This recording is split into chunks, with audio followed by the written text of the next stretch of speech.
Jai Gurudev. This is Chapter 2 of My Life, Its Legacy and Message, written by Pandit Sriram Sharma Acharya. Chapter 2 The Sunrise of My Life's Fortune. I have completed 78 years of my life in 1989. During this long lifespan, I pursued only one aim, and that was to investigate how Siddhi, spiritual awakening, could be attained by sadhana.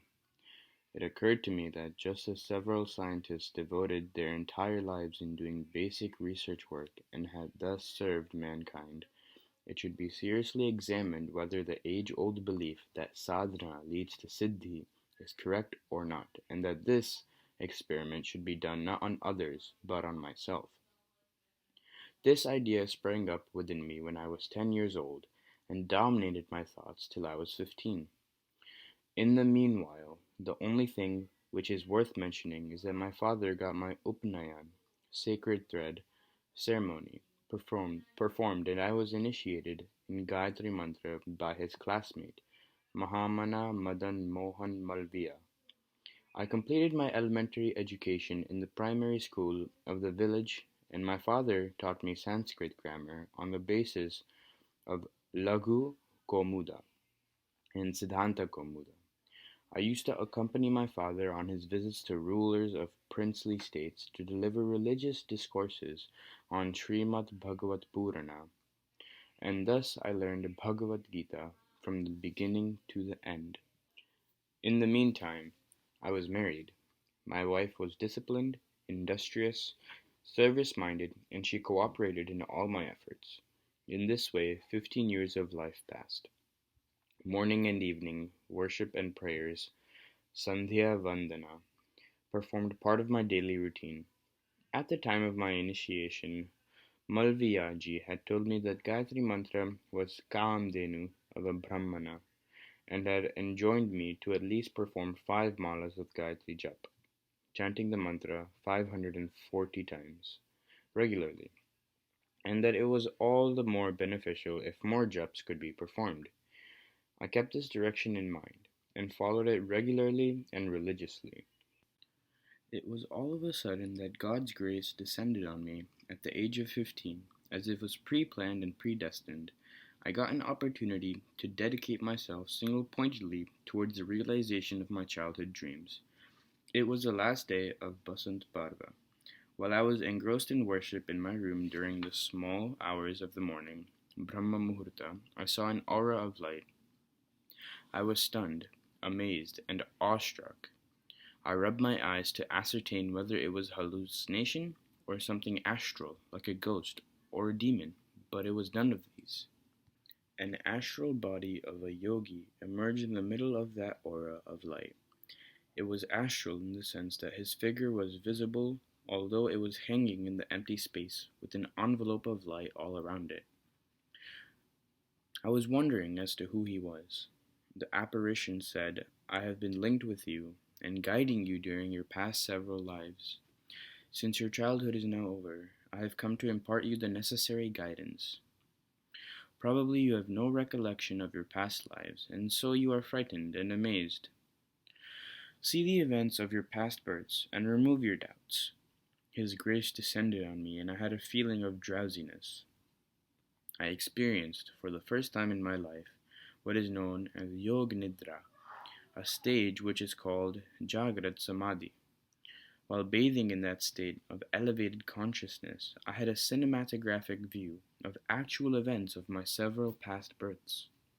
I can still vividly recall how a glimpse of that divine personage in the form of waves of light, of whom I am a part and parcel, and who appeared in my room of worship when I was 15, had immediately aroused a host of questions in my mind. Generally, people wander aimlessly in search of Sadguru, spiritual guide, and consider themselves extremely fortunate when they succeed in finding one. But what happened with me was altogether different. I had already been initiated by Mahamana Madan Mohan Malviyaji in Gayatri Mantra when I was 8 years of age, and so the question of selecting any other person as Guru had ended then and there. I had not even imagined of meeting another Guru. The miraculous way I was blessed in this manner, all of a sudden, was a matter of great wonderment for me. Seekers are always in search of a guru. They consider themselves blessed if they happen to meet one. Often they seek from their gurus worldly boons. Then why had the grace of such an elevated soul been suddenly showered on me? Was it a hallucination, or was something inauspicious or calamitous to befall me? Such fears and doubts passed through my mind after I had the first encounter with the great Guru. He did not feel annoyed and could understand my dilemma. It appeared to be by the cheerful demeanor of his face that he appreciated my suspense. Without wasting time, he introduced himself to me and explained the reason for his appearance by reviving the memory of my past births. It is a normal courtesy that if a person visits somebody's house, the latter wants to know about the former's purpose of visit. The figure in my room of worship, who was enveloped by an aura of light, further said, "Your thinking is correct. Before spending their time and energy, divine souls test the persons with whom they want to establish their soul relationship. They do not appear before any Tom, Dick, or Harry to fulfill his fancies. No wise and discerning person ever tries to establish deep relationship with a person without considering his worthiness and eligibility. Several persons consider it beneficial to get linked with great and spiritually resplendent personages, but they forget that no one likes to waste his energies and capabilities over a worthless person." I had been searching through my subtle vision for a fit medium who could be directly instrumental in promoting universal welfare. This body of mine is not physical. A person having physical body has to be made a medium and used as an instrument for action on the physical realm, which cannot be directly done through an astral body. These are critical times, and there are great chances of mankind being grievously harmed and overwhelmed by the forces of darkness. I want to make you a medium to help solve the problems bedeviling humanity. You will get my guidance and cooperation, and your shortcomings will be removed. It is for this purpose that I have come to you. Till now you were engrossed in your normal life and considered yourself as an ordinary man. These days nobody believes anyone all of a sudden. Your doubts would not have been properly removed by a mere verbal description of your competence. Therefore you have been given a vision about past births. After having projected details of some of my past lives, Gurudev indicated how he had lived with me and helped me throughout these past births. He said, "I shall be helping you now and get all that work done through you, which is essential to meet the challenges of the present times. Yogis having only astral bodies cannot establish physical contacts, which is possible only by embodied beings, and hence the former depend for this purpose on the latter. It is good that you are married. These days it is less advantageous and rather risky to remain unmarried. In ancient times Brahma, Vishnu, Mahesh, Ganesh, Indra, Surya all were married. The 7 rishis had their wives because for proper organization and administration of gurukuls, both the father and the mother are needed. Mother provides food, residence, clothes, and affection, while father looks after discipline, teachings, sanctions, etc. Guru is the disciple's father, and Guru's wife his mother according to the rishi traditions. These days, indolent and scheming people masquerade themselves as religious teachers and saints and mislead the masses. I'm very happy that you are married. There may be some interruption, but in due course you will get as your life companion a person who has lived with you as your life partner in some of your previous lives. She will live with you throughout your life and will play a significant role in your work. You were a householder in 2 of your past 3 lives. Do not think that married life will be a hindrance in your work. In fact, it will be helpful in the present circumstances and will be conducive to better results in the task of ushering in of a new era for humanity." It was the pre-dawn hour, Brahma Muhurta, of the auspicious day of Basant Panchami, and I was busy with my daily routine of worship when I had the concrete vision of the divine personage enveloped in a column of light and he on his own provided answers to all doubts, questions, and queries that had been lurking on my mind. I saw my past 3 lives, one after the other, from the beginning till the end, which were all for divine work, and during which I had been instrumental in playing crucial roles in the regeneration and upliftment of the society, and had initiated integrative and inclusive paths of sadhana, in tune with the needs of the times, under the guidance of that Devatma who was standing before me. All that had earlier appeared to be strange vanished from my mind, and a feeling of deep intimacy, affinity, and gratefulness awakened in my rejuvenated and awakened soul. My family, whom I had considered my kith and kin, appeared to be alien, and I started regarding this Devatma, who was before me in the form of a column of light, as the soul of my soul. I felt that my past and future were linked with him. I had no other aspiration and nothing to claim as my own but to follow rigorously and faithfully the directions of my master. This is what is called true surrender. I surrendered myself at that moment to that divine soul and regarded him not only my guide but equivalent to divinity itself. This relationship has been maintained for the past 63 years, and I have been forging ahead wholeheartedly and unhesitatingly on the path indicated by him. No questions or doubts have ever arisen in my mind as to my capability to accomplish his will or what results my efforts will bear. The day I learnt one more lesson, that the grace of divine souls is granted only for public good, for the growth of righteous attitudes and tendencies in humanity, and it is not showered on anyone who hankers after fame or material prosperity. These enlightened souls have no kith or kin, opponent or rival. The all-pervading Spirit, manifested as soul of humanity, is their deity, and they yoke their chosen and beloved souls in the service of the divine in humanity. In the light of this new insight, I at once recollected the master-disciple relationship of Ramakrishna Vivekananda, Samarat Ramdas Shivaji, Chanakya Chandragupta, Gandhi Vinoba, Buddha Ashoka, where, however, the relationship is based on mere exhibition of funny and frolicsome miracles. It is going on between the so-called guru and his disciple. Ganda Baba could create smell of any flower. Bag Baba used to call a tiger in his cottage. Samadhi Baba remained buried under the ground for a number of days. Siddhi Baba fulfilled desires of the supplicants. Several such folk tales come to mind, and I could understand how such people could have been deemed great merely for exhibitions of jugglery of the level of mesmerism. There is nothing spiritual in supernatural feats, which an ordinary man cannot perform. Observing silence, taking food by keeping on the hand, keeping a hand always in a raised position, passing time lying on a cradle, and similar other feats are nothing but jugglery. A real saint or his disciple has to tread the ancient path of sadhana, propounded by rishis. By devoting one's life for public good, as was done by Kabir, Chaitanya, Samarth Ramdas, Ramakrishna Paramhansa, Vivekananda, Dayananda, etc., God is never pleased with those who merely chant his name. He does not need motivated worship or offerings.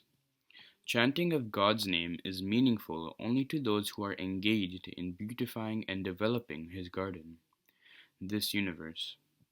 These thoughts dominated my mind throughout the day on that Basant Parva. The Master clearly advised me that efforts for inner self-growth and self-improvement should go hand in hand with acts of public service. It was also enjoined on me to perform a chain of Gayatri Mahapura Sharcharanas during the next 24 years, observing certain rules and restrictions. I was also directed to work like a true volunteer in the country's struggle for independence. Gurudev explained how I should lead my life. He took the reins of my life in his hands, directed and guided it, and crowned my every effort with success. On that day, I wholeheartedly and completely surrendered myself to Gurudev, and my inmost soul silently pledged, I hereby surrender to you all that I am and have. I have not seen God, but you are my God, because you are guiding me towards my highest good. I will explicitly mold my life in accordance with the instructions imparted by you. The instructions that Gurudev gave that day were 1. Performance of 24 Mahapurushacharanas of Gayatri in 24 years. 2. Installation of an uninterruptedly lighted Girit lamp. And 3. Visiting his retreat in the Himalayas 4 times as per his call, and living there in some proximate place for prescribed periods for intensive spiritual pursuits, sadhana, under his direct and systematic guidance. Some further instructions, which need not to be disclosed here, were also given. All these instructions have been followed through my life, and all that has been accomplished in my life is the result of Gurudev's grace. Meeting an authentic Guru, a unique act of grace. Ramakrishna had gone in search of Vivekananda to his house. Samarth Ramdas had discovered Shivaji. Chandragupta was caught hold of by Chanakya. Gokala won over Gandhi. This equally well applied in my case. Gurudev appeared before me in my house in his astral body when I was 15 years old, activated and empowered my faith, and yoked all the energies of my being in a specific direction. While countless persons wandering in search of a Sadguru return empty-handed after being deceived by quacks, what was particularly special about me, for which a divine being had to appear before me uninvited, and spontaneously showered his grace on me, the only rational answer is that I had earned merit for this benediction by sattvika austerities over my many earlier lifetimes. This does not happen randomly. It requires devout austerities and overcoming of evil tendencies over a long period of self-effort. A combination of determination, patience, and devotion creates the firm background for spiritual awakening. Earning such merit is true discipleship, after which it takes no time to attain fulfillment. It is the attainment of merit which takes time. No time is taken in finding the Guru. Eklavya's Dronacharya, prepared out of clay, proved more effective than the real one. When Ramnanda refused to initiate Kabir, as he was an untouchable, he discovered a device. He lay down in the dark on the stairs of Kashighat. When Ramananda passed through the stairs before dawn to take his bath, his feet suddenly fell on the chest of Kabir. Ramananda was startled. He uttered Ram and drew back. Kabir took this utterance to be his initiation, Ram as his mantra, and Ramananda as his guru. This is the magic of true faith.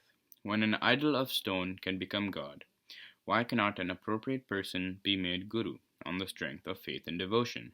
This does not require whispering something in the ear or performing any rituals. Guru is needed for spiritual awakening because he discharges the dual responsibility of father and teacher. A child is brought up and educated through the cooperation of both the father, who spends a part of his earnings on his maintenance and education, and the teacher who imparts knowledge to him.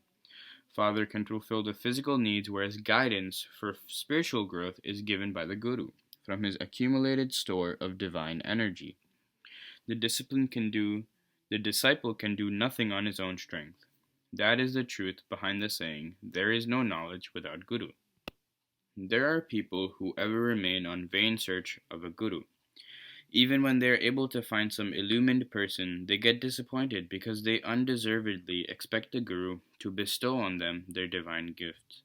And no true master would squander away his hard-earned attainments on an undeserving person for mere gratification of his ego. A true master is wise enough to judge the worthiness or otherwise of a seeker. Dayananda had transformed his life in accordance with the instructions of his Guru, Virjananda. Vivekananda relinquished all his desires and took to strenuous sadhana to please his Guru. This is the real surrender and devotion to the Guru. Hanuman surrendered himself to Ram and apparently lost everything, but became a saint and was empowered to accomplish superhuman tasks that Ram alone could have done. crossing the sea, uprooting mountains, setting fire to Lanka, where feats which Hanuman could not have been able to do by himself. On his own, he was unable to even protect his master Sugriva from the tyranny of Bali. It was unconditional surrender which created complete integration with the Lord of his devotion.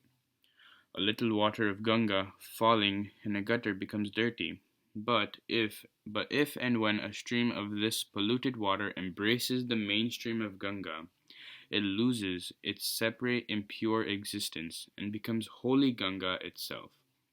Ordinary and ignorant persons lacking any merit become worthy of initiation into the spiritual path by unconditionally surrendering themselves to a competent awakened soul. On embracing fire, a piece of wood becomes identical with and as bright as fire itself. The aim of devotion is attainment of God awareness. But to establish a link with God, the invisible, it is necessary to take support of some visible symbol. This need can be fulfilled either by idols of God or by some living guru of spiritual attainment. My aspirations were fulfilled all of a sudden. No doubt, my sadhana had been started long back in previous births to attain worthiness. Awakening of Kundalini power, God realization, liberation, etc., are all subsequent events. The first and the foremost thing is to acquire the ability to attain and bear with equanimity and the inrush of divine light and energy.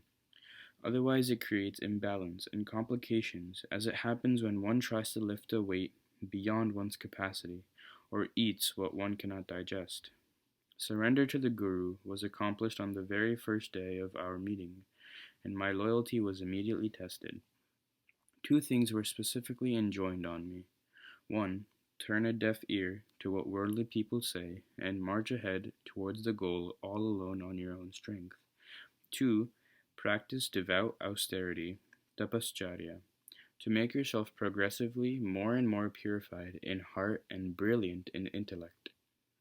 For this, sustain yourself only on barley bread and buttermilk during the period in which 24 Gayatri Mahapurusha Charanas are performed. You will get all divine gifts which a pilgrim of spiritual path gets on attainment of competence. These gifts will be meant purely for being used for benevolent and altruistic purposes, and not for fulfillment of pretty selfish motives. That momentous day of Basant Parva became for me a day of adoption of Gurudev's discipline and the beginning of a new way of life. There is no shortage of beggars in this world, but there are also rare benevolent persons who gift away everything to deserving persons. Krishna had gifted away, unasked, plentiful prosperity to Sudama. Meeting of my Sadguru was an event of unique and extremely good fortune for me. A vision of past births which Gurudev had shown to me related to spiritual masters of rare eminence who were all shining stars in the reformist tradition of Indian saints. They worked for the well-being and upliftment of religion, society, nation, and culture of their times. They were all devotees of God because without divine devotion, it is difficult to get rid of sins and impurities and attain spiritual illumination and strength. Along with their own spiritual upliftment, they were engaged in the tasks of transmuting and beautifying this universe, the garden of God. I had no desire to know more than what I was revealed.